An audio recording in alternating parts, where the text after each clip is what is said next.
Today, we're starting off our strength and conditioning program, and this is on day one.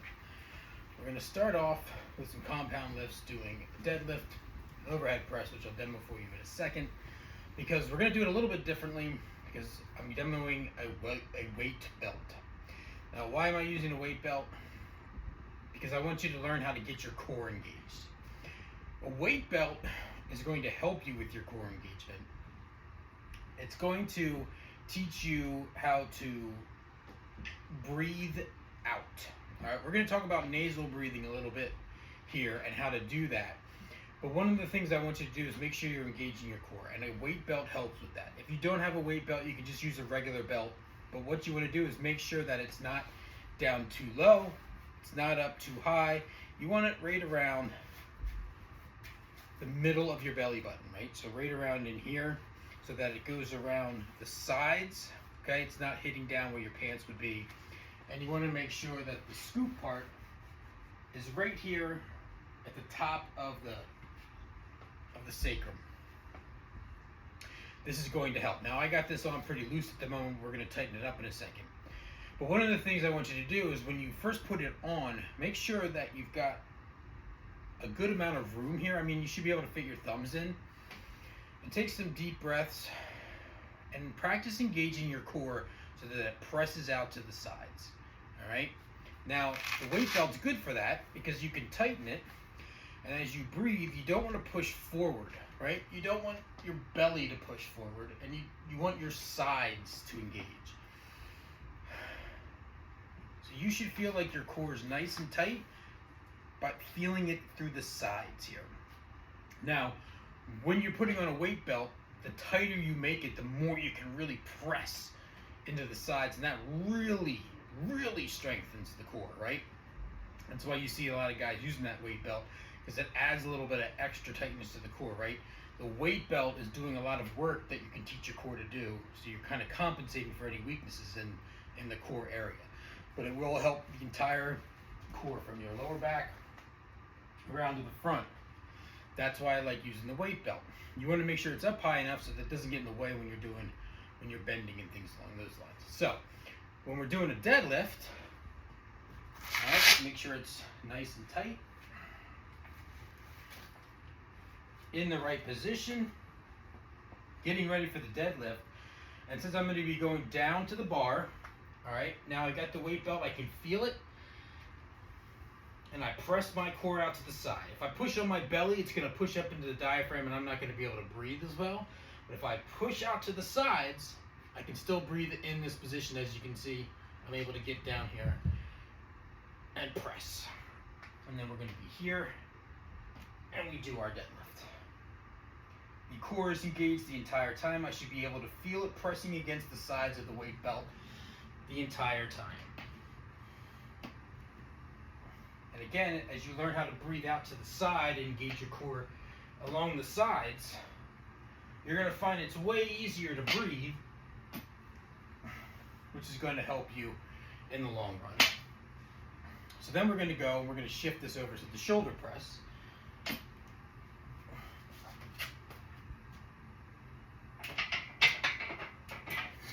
And as we get ready for the shoulder press, same principle applies. Except now I'm not bending, obviously I'm looking up for stability. And I'm standing a little bit taller now, but I still want to make sure my core is engaged out to the sides so that when I press, I'm nice and stable. Keeping the back stable, I'm not tipping back, I'm not leaning forward. This gives a lot of stability. And that's the purpose of a weight belt. Is to establish stability. Now, the other thing that we're going to be talking about is nasal breathing. So in a moment, I'm going to be going through our circuit. During the circuit, you're going to have a 45-minute period of work and a 45-second period of work, 45-second period of rest. During that rest period, you're going to be focusing on what's called nasal breathing. Nasal breathing is about breathing in through your nose and taking big, deep breaths. Why do we do it through the nose versus the mouth? Opening up the nose brings in more air. That's why you see things like those nasal strips and stuff like that.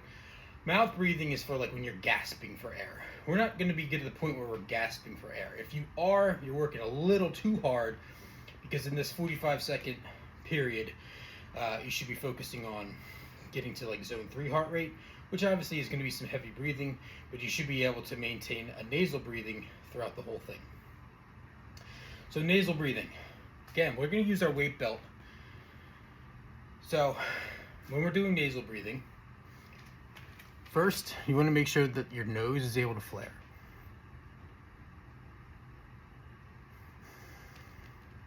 So you can see as I'm flaring, the corners of my mouth kind of change, right? But you can see the nostrils flare out. And as I'm breathing, I'm pressing out to the sides. As I'm doing that,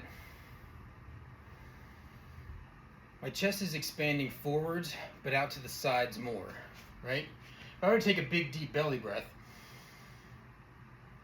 my chest really expands up, but that pushes the lungs down on the diaphragm, and I don't want that. I want them to expand out to the side so the diaphragm can remain open. The diaphragm is what's going to help you be able to get bigger and deeper breaths. I can take big, wide, gasping breaths as I'm breathing in through the sides.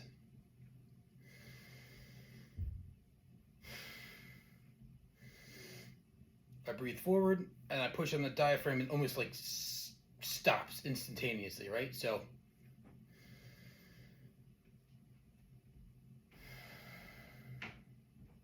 that's out to the side.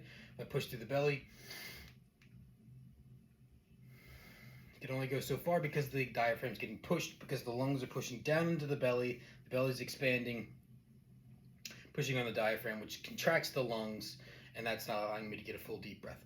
So how do you learn how to breathe through your sides? You can either put your hands here,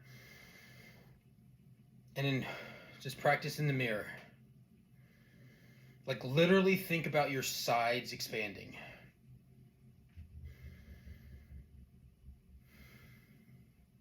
The other way that you can do it is, there's two ways. I'm going to take the weight belt off so that you can, makes it a little bit easier to do. All right. So the first one is what's called alligator breathing. Have you ever seen an alligator? They lay on their belly, and because they can't press their belly into the ground, I doubt this is looking good on the video, but they have to breathe through their sides. You'll see an alligator's lungs will expand this way.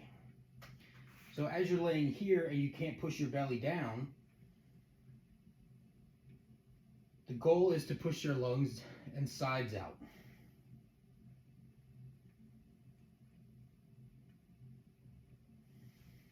Because as I'm breathing in, right, and I'm not pushing my belly into the ground, I'm able to get deeper breaths, versus if I try to breathe into the ground, I can only go as far as obviously gravity is going to allow me to go. The other thing that I can do to practice this is to grab a weight. Now it can be a medicine ball, it can be a weight plate, whatever you want to put on there, but you put it on your belly. And your goal is to breathe with minimal movement of the ball. If I breathe through my belly, the ball goes up, ball comes down. If I try to breathe and focus on my sides expanding,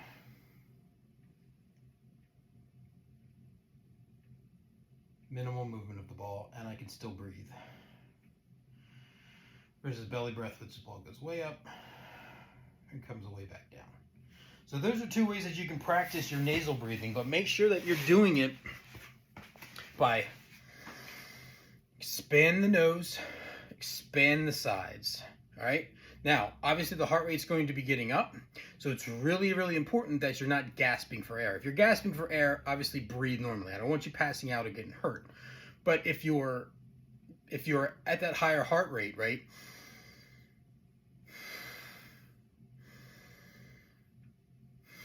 you should still be able to take in those deep breaths, let the lungs expand out to the sides, all right, and feel the heart rate. The heart rate is going to learn how to calm down because you're giving it plenty of room in this area to slow down. We don't want to compress the heart or the lungs. We want them to expand. Practice that. I don't expect you to get it on the first try. Some of the things that I'll do, I mean, nasal breathing is a great way to just learn how to relax. So if you have a meditation practice, instead of doing the belly breathing that they often talk about in meditation, focus on nasal breathing and expanding the chest out to the sides.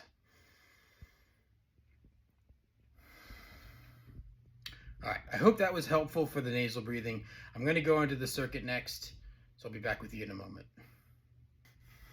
All right, we're going to do a little circuit here. This circuit is a strength and recovery circuit. So you want to pick a weight that you can do in 45 seconds. You should be able to get to around 12 reps, right? So think of it like a hypertrophy range.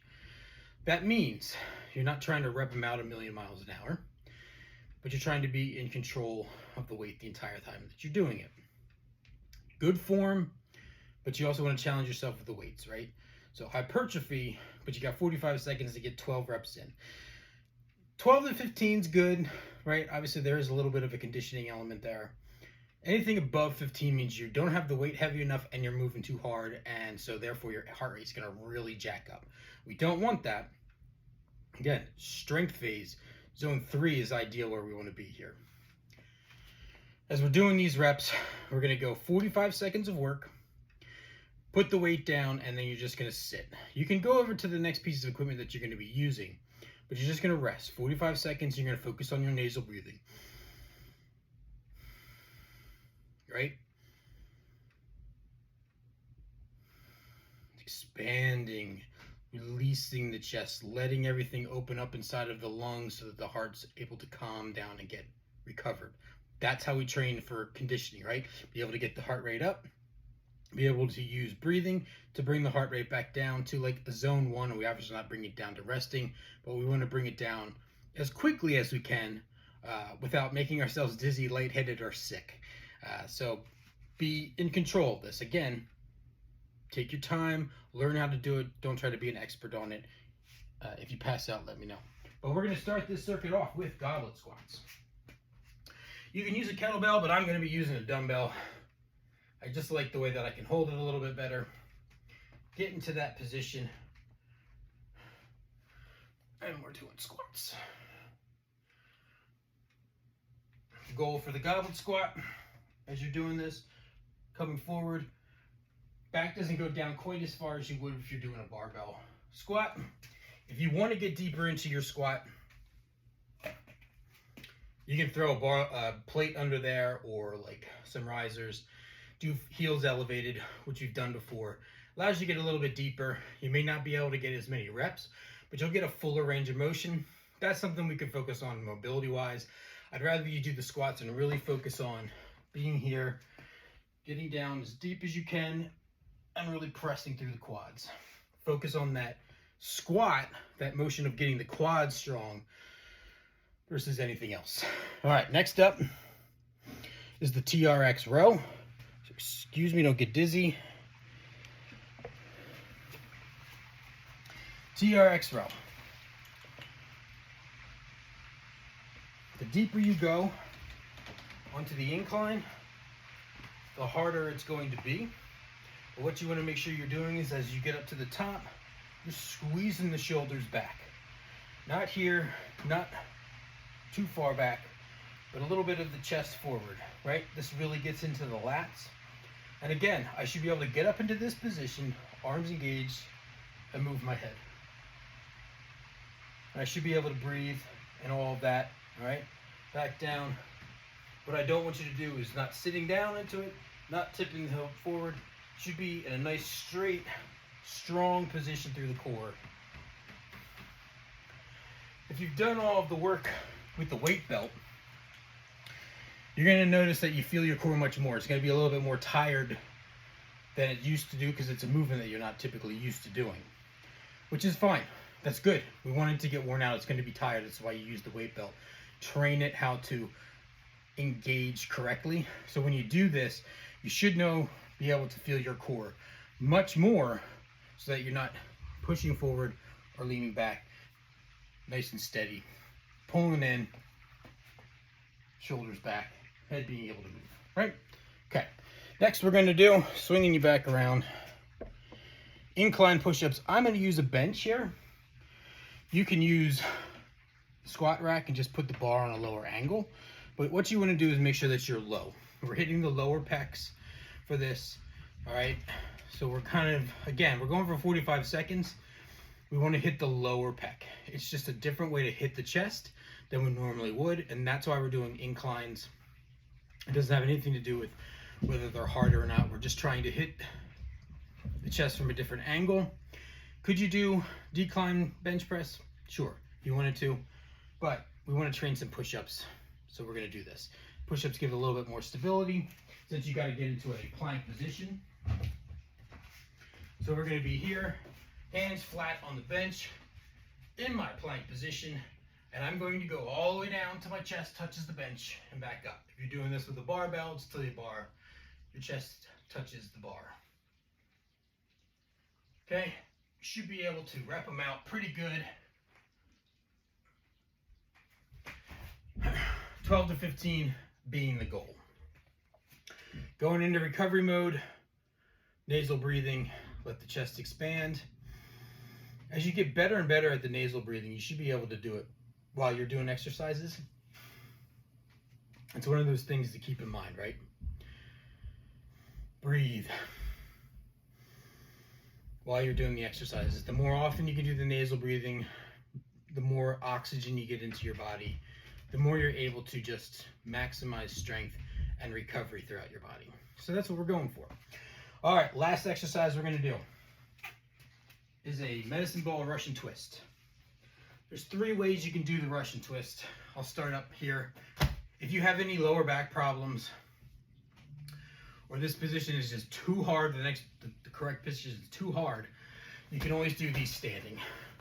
Hold the ball against your chest, and you're simply swinging back and forth. Notice how I'm turning my hips. My feet are kind of, my lower body is moving. This isn't like what we do with the cables. We're getting the whole lower body moving. Side to side, 45 seconds. Again, should be able to get about 12, but we want to do this from the floor. So first and foremost, a Russian twist is done feet elevated. Side, whoop, to side. This really puts a lot of tension on the core, especially the lower back. I don't like that. The last thing I need is lower back issues. If I put my feet on the floor to give myself a little extra stability and I go from side to side, it still works my lower back with a lot less tension of having to hold my legs up in the air. So I prefer to do it this way, side to side. Like you're rowing a boat. If your legs go back and forth, that's fine. You will definitely feel this in the core, especially in the abs. But what we want to do is minimize the tension on the lower back. So if you're doing this exercise and all you're feeling is pain and tension through the lower back, you're not working your abs correctly. We need to focus on strengthening the abs to do that. So I recommend starting in the standing position. As you get stronger, obviously you'll lower yourself back down. Again, no pain, no injuries, no fighting through things. If it doesn't feel good, don't do it. All right, that is our day 1 workout.